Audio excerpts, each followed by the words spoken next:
우리는 함께 출애굽기 말씀을 살펴보고 있습니다. 출애굽기 말씀을 좋아하시는 분들도 많이 있으실 텐데요. 저도 개인적으로 출애굽기 말씀을 읽으면서 많은 은혜를 받은 기억들이 많이 있습니다. 특별히 그 애굽 땅에서부터 노예 생활을 하던 그 민족을 이끌어내시는 그 과정 가운데에 하나님 아버지의 사랑과 또 하나님 아버지의 그런 마음들을 많이 느낄 수 있어서 저는 너무 감사하고 좋아하는 말씀이 출애굽기 말씀입니다. 특별히 이 출애굽기 말씀을 좋아하는 이유 중에 하나가 이 스토리의 이야기들이 점층적으로 점점 이렇게 빌드업이 되어 가면서 하나님께서 이룩하시려고 하는 것들이 이루어지고 마침내 출애굽을 하게 되는 그 이스라엘 민족들이 애굽에서 탈출하는 그런 일들이 일어나게 되는 것을 우리가 볼 수가 있습니다. 우리가 이틀 전부터 함께 이 10가지 재앙에 대해서 하나씩 살펴보고 있는데요. 오늘 저와 함께 읽으신 이 본문의 말씀은 세 번째 재앙과 네 번째 재앙의 말씀을 함께 읽었습니다. 각각의 그 10가지의 재앙 가운데에 특별한 의미들이 있습니다. 그것들을 통해서 하나님께서 이룩하시려는 그런 일들이 있는데, 특별히 이집트 땅, 그 애굽 땅은 온갖 우상들이 가득한 그런 곳이죠. 그래서 그곳에서 그런 우상들을 의지하고 하나님 아닌 다른 것을 의지하고 있었던 그런 민족들의 모습들을 모두 하나씩 혁파하시는 모습을 보이시면서 점점 그 이집트 민족, 그 애굽 민족과는 점점 그 하나님의 위대하심, 하나님의 크심을 보여주는 계기가 되고, 동시에 이스라엘 민족들, 그 백성들에게는 그 약속의 하나님, 그 언약 관계에 있는 그 하나님께서 얼마나 전지전능하시고 이분을 얼마나 따라가야 되는지에 대해서 보여주고 계십니다. 오늘 함께 세 번째와 네 번째의 재앙에 대한 말씀 함께 살펴보실 텐데, 이 말씀을 살펴보시면서 또 우리에게 이것이 어떤 의미가 있는가 한번 고민해보고 묵상해보는 시간이 되기를 축복합니다. 먼저 16절에서부터 19절의 말씀을 살펴보실 텐데, 먼저 이 땅에 티끌을 치라, 그러면은 그것이 이가 되리라 말씀하십니다. 16, 17절 말씀 먼저 보겠습니다. 여호와께서 모세에게 이르시되 아론에게 명령하기를 내 지팡이를 들어 땅에 티끌을 치라 하라. 그것이 애굽 온 땅에 이가 되리라. 그들이 그대로 행할세. 아론이 지팡이를 잡고 손을 들어 땅에 티끌을 치매 애굽 땅에 티끌이 다 이가 되어 사람과 가축에게 오르니, 이렇게 기록을 하고 있습니다. 먼저 땅에 티끌을 치라라고 하시는 것은 앞에 두 번에 나오는 그 재앙, 그 기적과 상당히 대비되는 모습을 볼 수가 있습니다. 첫 번째 재앙인 그 나일강을 쳐서 그 강을 피로 만들었던 사건이라든지, 그 다음에 개구리가 나왔던 사건은 물과 연관이 돼 있는 그런 사건으로 우리가 알 수가 있습니다. 반면에 이번에 세 번째 재앙에 와서는 이제 땅에 티끌을 침으로 말미암아, 그리고 그것이 능력을 보임으로 말미암아 이 여호와 하나님, 이스라엘을 주관하시는, 인도하고 계시는 이 여호와 하나님께서 단순히 물만을 지배하시는 하나님이 아니고 동시에 이 땅을 지배하는 하나님이심을 보여주고 있습니다. 그 동시에 이 티끌들이 이로 변할 것이다 라고 이제 한국어 성경에는 해석이 되어 있는데요. 원래 원어 말씀을 보면은 사실 이것이 어떤 종류의 곤충인지 혹은 어떤 종류의 그런 벌레인지에 대해서는 정확히 알 수가 없습니다. 이것이 실제로 우리가 알고 있는 그 이, 영어로 라이스라 그러죠. 그 이의 모습인지 아니면 모기인지 아니면 하루살이인지 그 번역마다 조금씩 다르게 해석이 되어 있지만, 우리가 알 수 있는 것은 바로 이 땅에 있는 티끌들을 변화시키셔서 이 티끌만큼 많은 수의 이런 벌레들을 나오게 하셨다라는 것을 볼 수가 있습니다. 이와 같이 하나님께서는 이 이방 사람들, 이 하나님의 백성을 탄압하고 있는, 그리고 하나님의 말씀을 듣지 않는 사람들에게 초자연적인 그런 방법을 이용하셔서 사람이 도저히 따라할 수 없는 그런 하나님의 능력을 보이심으로 말미암아 전지전능하신 하나님의 모습을 보이심과 동시에 그 언약 백성, 하나님의 자녀된 장자된 이스라엘 백성의 하나님의 모습을 조금씩이나마 보여주고 있다라고 하는 것입니다. 18절의 말씀을 보시면은 이러한 하나님의 역사를 자꾸 따라하려고 하는 그런 사람들이 있습니다. 요술사라고 표현된 이런 사람들인데, 당시에 애굽 이집트 땅에 어느 나라에나 그렇겠지만 그 왕을 보필하는 책사들이 있고 지혜자들이 있습니다. 18절 말씀을 보시면 요술사들도 자기 요술로 그같이 행하여 일을 생기게 하려 하였으나 못하였고 이가 사람과 가축에게 생긴지라 이야기를 합니다. 첫 번째 재앙이었던 강을 피로 만드는 그것과 또 개구리를 이렇게 생기게 하셨던 하나님의 그런 역사는 이 요술사들이 조금씩이나마 따라하고 마치 그거를 한 것처럼 바로 왕을 속이고 또 백성들을 속이는 그런 모습들을 보였습니다. 하지만 오늘 이 하나님께서는 세 번째 재앙을 통해서 도저히 이런 인간의 힘으로는 따라할 수 없는 그런 재앙을, 그런 자연의 초자연적인 일들을 생기게 하심으로 인해서 그들이 도저히 따라갈 수 없게 하였다는 것이 이 세 번째 재앙의 큰 특징입니다. 사랑하는 여러분, 이 모습을 봤을 때 우리가 마지막 때를 많이 연상하게 되고 마지막 때와 연결되어서 생각할 수가 있습니다. 요한계시록의 말씀에서도 보면요, 여러 번 그런 예수 그리스도, 그 어린 양 대신 예수 그리스도를 따라하려고 6개의 뿔을 가진 그런 사단의 모습들을 보게 됩니다. 이 세상은 많은 사람들이 우리를 속이려고 하고 있다라고 하는 것입니다. 이 요술사처럼 마치 자기가 하나님인 것처럼 하나님의 능력을 보일 수 있는 것처럼 속이려고 하였으나 마침내 결국에는 그들이 속일 수 없었다라는 말씀을 기록하고 있습니다. 19절의 말씀을 보시면요, 이 요술사들이 결국에는 이렇게 고백을 합니다. 요술사가 바로에게 말하되 이는 하나님의 권능이니이다 하였더라. 사실 이 말씀만 톡 쪼개서 우리가 보게 되면은 이 요술사들이 하나님을 믿는 사람인 것처럼 이야기를 하는 걸로 오해할 수도 있습니다. 요술사가 하나님의 권능이다, 이거는 하나님의 권능입니다 라고 이야기하는 것이 저희가 이 성경의 말투를 조금만 바꾸게 되면은 마치 하나님께 영광을 돌리는 것처럼 보일 수가 있지만 사실 이것은 하나님께 영광을 돌리는 것이 아니고 그들이 그 하나님의 능력 앞에 굴복하게 되고 그 하나님의 능력 앞에 무릎 꿇는 모습들을 보게 된다라고 하는 것입니다. 원문을 보게 되면은 하나님의 권능이니이다라고 하는 이 말이 하나님의 손가락입니다. 하나님의 손가락으로 일어난 일들입니다라고 표현이 되어 있습니다. 우리가 마지막 때를 생각했을 때에 아직 지금은 그 마지막 때가 오지 아니하였고 그래서 아직은 그 마지막 때를 보지 못하고 우리가 그거에 대한 그림자를 보고 있고 그거에 대해서 온전히 보지 못하고 있지만 마지막 때에는 나타나는 특징이 뭐냐면요, 이 세상에 있는 모든 사람들이 하나님의 능력, 하나님의 권능을 보고 그것을 인정하지 않을 수 없는 그런 날이 반드시 온다라고 하는 것입니다. 첫 번째는 믿는 자들에게 그것이 축복으로 다가오기 때문에 우리들에게도 그것이 다가오고, 반면에 믿지 않는 사람들도 와, 이건 하나님의 능력이구나 놀라서 고백할 수밖에 없는 이런 일들이 일어나게 되는 것입니다. 그 가운데에 우리가 16절 말씀을 다시 보시면 이 모든 것이 어떻게 일어났느냐, 바로 아론에게 명령하셔서 아론의 지팡이를 통해서 쳐서 일어났음을 모세와 그 민족들은 알고 있습니다. 이 모든 능력과 이 모든 놀라운 일들이 어떻게 일어났냐면 바로 하나님의 명령과 하나님의 명령에 순종한 하나님의 종을 통해서 일어나고 있는 모습을 보일 수가 있습니다. 한 신학자는 이 구절을 이렇게 해설하면서 이렇게 이야기를 했더라고요. 사람의 능력으로 하는 트릭이 아닌 하나님의 손가락으로 만드신 기적이 일어난 사건이다. 우리가 사람이 아무리 사람의 능력으로 무언가를 하려고 하여도, 사람의 능력으로 사람을 변화시키려고 한다거나 완벽한 모습을 추구하려고 하여도 되지가 않습니다. 왜냐하면 사람의 능력에는 언제나 한계가 있기 때문입니다. 참 사람의 손에는 한계가 많구나 하는 생각을 하게 되는 모습들을 이 세상을 살아가면서 자주 보게 되는데, 특별히 저는 요즘 들어 많은 정치인들의 모습들을 보게 되면은 그곳에서 사람의 손에 한계가 있음을 많이 볼 수가 있습니다.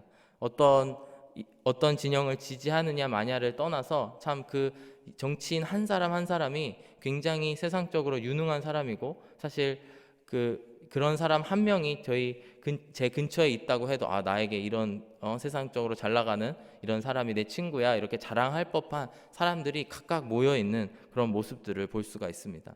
하지만 매번 통계를 통하여서 통계조사에서 가장 욕을 많이 먹는 직업 1위라고 한다면 늘 정치인이 1위로 그것을 1위를 선점하게 되는데요. 그것은 뭐냐면 많은 사람들이 마치 그들이 하나님인 양, 아니면 그들이 하는 그 공약들이 마치 하나님이 할 수 있는 것과 같은 그런 좋은 것들을 이야기했다가 그것을 이루지 못하는 그런 모습들을 통해 사람들이 실망하고 오히려 그걸 통해서 그 사람들과 마음이 멀어지는 모습들을 볼 수가 있습니다. 이와 같이 아무리 사람이 유능해도 그 가운데에 하나님을 따라할 수 없다라고 하는 것이죠. 그래서 이 이집트, 이 애굽 땅에 있었던 이 요술사 또한 그 나라를 대표하는 어찌 보면은 가장 똑똑한 그런 지혜자들의 모습, 요술사의 그런 모습이었을 텐데, 그 중에서 그들이 아무리 하나님을 따라하려고 해도 따라할 수 없는 그런 모습들이 있다라고 하는 것입니다. 그래서 이렇게 하나님의 능력으로 말미암아 이스라엘 백성들은 그 가운데에 하나님을 찬양하고, 아마 하나님의 그 재앙을 통해서 하나님을 높여드리고 드디어 우리가 구원을 받는구나, 드디어 우리의 이 노예 생활에서 우리가 벗어나는구나 생각을 하게 되었을 것입니다. 마치 우리가 시편 말씀에서 보시면은 다윗이 이렇게 고백하죠. 시편 8편의 말씀을 보시면 여호와 우리 주여, 주의 이름이 온 땅에 어찌 그리 아름다운지요, 주의 영광이 하늘을 덮었나이다. 3절에 보시면은 주의 손가락으로 만드신 주의 하늘과 주께서 베풀어 두신 달과 별을 내가 보오니 사람이 무엇이기에 주께서 그를 생각하시며 인자가 무엇이기에 주께서 그를 돌보시나이까 라고 고백할 수밖에 없는 일들이 주를 믿는 자들에게 주어진다라고 하는 것입니다. 이와 같이 하나님을 믿는 자녀들에게는 이 재앙이 축복으로 다가오고, 반대로 그렇지 않은 사람들에게는 이것이 정말 너무나 무서운, 이 권능을 느끼면 느낄수록 무서운 일들로 다가오게 된다라는 것을 우리가 오늘 세 번째 재앙을 통해 알 수가 있습니다. 이제 네 번째 재앙의 말씀을 함께 20절 이하의 말씀을 보시면서 살펴보실 텐데요. 특별히 이곳에서는 특별한 복을 하나님께서 이스라엘 백성들에게 허락하시는데, 그것은 바로 구별되게 하시는, 구별되어지는 축복을 주십니다. 이제 이 구절은 네 번째 재앙의 말씀은 이제 파리떼가 등장을 하게 됩니다. 앞과 동일하게 초자연적인 그 재앙들, 초자연적인 능력들을 통해서 그 많은 파리떼를 동원하셔서 하나님의 능력을 나타내십니다. 21절의 말씀을 함께 살펴보시면은 내가 만일 내 백성을 보내지 아니하면 내가 너와 내 신하와 내 백성과 내 집들에 파리떼를 보내리니 애굽 사람의 집집에 파리떼가 가득할 것이며 그들이 사는 땅에도 그러하리라. 22절 말씀에 그날에 나는 내 백성이 거주하는 고센 땅을 구별하여 그곳에는 파리가 없게 하리니 이로 말미암아 이 땅에서 내가 여호와인 줄을 내가 알게 될 것이라. 23절 말씀도 보시면 내가 내 백성과 내 백성 사이를 구별하리니 내일 이 표징이 있으리라 하셨다 하고 그 말씀이 실제로 이루어집니다. 이와 같이 이집트 땅에, 그 애굽 땅에 히브리 사람들이 살고 있는, 그 이스라엘 민족들이 살고 있는 그 땅은 고센 땅이라고 하는 그 땅에 살고 있었다라고 여러 역사책을 통해서도 기록되어 있습니다. 그런데 하나님께서는 이 네 번째 재앙을 통해서 이스라엘 백성들에게 보여주시는 것이 하나님의 약속이 유효하다, 하나님의 약속이 능력이 있다라는 것을 보여주시기 위해서 그들만 구별되어서 그 땅에 있는 사람과 가축만 이 파리떼의 재앙에서 구별되어지는 모습을 보여주신다는 것입니다. 사실 우리가 자주 쓰는 단어 중에 이제 거룩하다라는 단어가 구별된다라고 하는 단어이죠. 그래서 하나님 앞에 거룩한 백성들은 어떤 거냐면 세상과는 구별되는 그런 모습들을 우리가 살아가야 된다, 자주 이야기를 합니다. 하지만 오늘 이 말씀을 통해서 우리가 알 수 있는 사실, 우리가 깨달을 수 있는 사실은 뭐냐면 하나님께서 먼저 부족한 우리들을 구별해 주셨다라는 것을 우리가 알 수가 있습니다. 마치 우리는 나의 고백을 통해서, 나의 행위를 통해서 내가 하나님과 구별되는 모습을, 세상과 구별되는 모습을 살아갈 수 있다라고 이해할 수도 있겠지만, 오늘의 말씀을 통해서 우리가 무엇을 알 수 있냐면 하나님께서 먼저 구별하시고 우리가 하나님을 믿고 따르기만 하면 그 땅을 구별해서 우리를 구원하여 주실 거다라고 이야기를 하고 있는 것입니다. 이 네 번째 기적이 일어나는 그 상황을 저는 상상을 많이 해봤습니다. 이 고센 땅에 살고 있는 그 이스라엘 사람, 그 히브리 사람 한 사람이었다고 제가 가정을 하고 생각했을 때, 저쪽 애굽 땅에서는 정말 이 파리떼가 막 진동을 하고, 막 그 특별히 어떤 책에 보니까 이 파리떼가 왔다라고 하는 것은 많은 질병들을 수반했을 수도 있다. 파리를 통해서 그곳에는 많은 사람들이 전염병에 걸리고 질병에 신음하는 모습들을 눈앞에서 보고 있지만, 내가 살고 있는 이 지역만큼은, 고센 땅만큼만은 그것으로부터 자유하고 그것으로부터 깨끗한 그런 모습을 보았을 때에 어떤 생각을 하였을까, 이런 생각이 듭니다.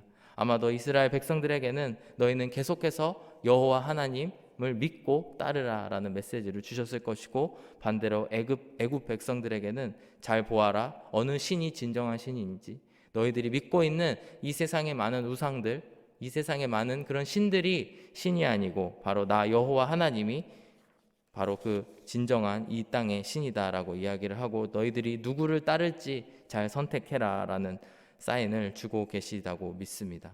이와 같이 하나님께서는 우리의 행동과 상관없이, 우리의 존재와 상관없이 먼저 스스로 계시는 분이시고, 스스로 역사를 먼저 일으키시는 분이시고, 그리고 우리를 먼저 사랑하시사 우리를 구원하여 주신 하나님이시다라는 것입니다. 시편 46편 말씀에 보시면은 유명한 찬양으로도 유명한 말씀이죠. 이르시기를 너희는 가만히 있어 내가 하나님됨을 알지어다. 내가 문 나라 중에서 높임을 받으리라. 내가 세계 중에서 높임을 받으리라 라는 말씀이 있습니다. 이와 같이 우리가 무엇을 하는 것이 아니고 하나님께서는 스스로 영광 받으시기에 합당한 분이심을 이 시간 우리가 기억하고 그 하나님의 능력을 의지하시면서 사시는 저와 여러분들이 되었으면 좋겠습니다. 그리고 그 하나님께서 우리를 먼저 사랑하시사, 요한 1서 4장 19절의 말씀을 보시면은 우리가 사랑함은 그가 먼저 우리를 사랑하셨습니다. 제가 가장 좋아하는 말씀 중에 하나인데요. 그가 먼저 우리를 사랑하여 주신 그 은혜를 꼭 기억하고 나아가시는 저와 여러분들이 되시기를 주의 이름으로 축복합니다. 오늘 말씀을 마무리하면서 오늘 있었던 일들, 오늘 이스라엘 백성들 그리고 애굽 사람들에게 있었던 일을 정리하고 싶습니다. 우선 첫 번째, 마지막 때가 되면은 모두가 하나님을 인정하지 않을 수 없다라는 것을 기억해야 합니다. 그들이 하나님을 믿든 믿지 않든 그 능력의 하나님, 심판의 하나님 앞에 설 수밖에 없습니다.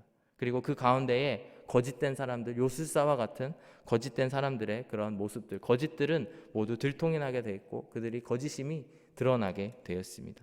반대로 하나님을 인정하고 하나님을 따르는 사람들은 하나님께서 따로 구별해 주신다. 차별하시는 것이 아니고 그들을 구별하셔서 차별 없이 모두를 받아주시지만 그들을 구별해서 특별하게 귀중하게 구별한다라는 원어의 뜻인데요. 특별히 대우해 주신다라는 것을 이 시간 꼭 기억하였으면 좋겠습니다. 사랑하는 여러분, 우리가 당신은 어디에 속해 있는지, 저와 여러분들은 어디에 속해 있는지 한번 생각해 보셨으면 좋겠습니다. 우리를 구별하여 주신 그 하나님의 구별됨 가운데에 있으신지, 아니면 아직도 우리 주변의 사람들 혹은 저 스스로가 아직도 그 하나님 밖에 있는지 이 시간 생각해 보시면서 정말 주님 앞에, 먼저 우리를 사랑하신 주님 앞에 나아가시는 저와 여러분들 되시기를 주의 이름으로 축복합니다. 함께 기도하겠습니다. 사랑의 하나님 아버지, 감사합니다. 우리를 먼저 사랑하셔서 우리를 불러주시고 우리를 구원하여 주신 주님을 이 시간 찬양합니다.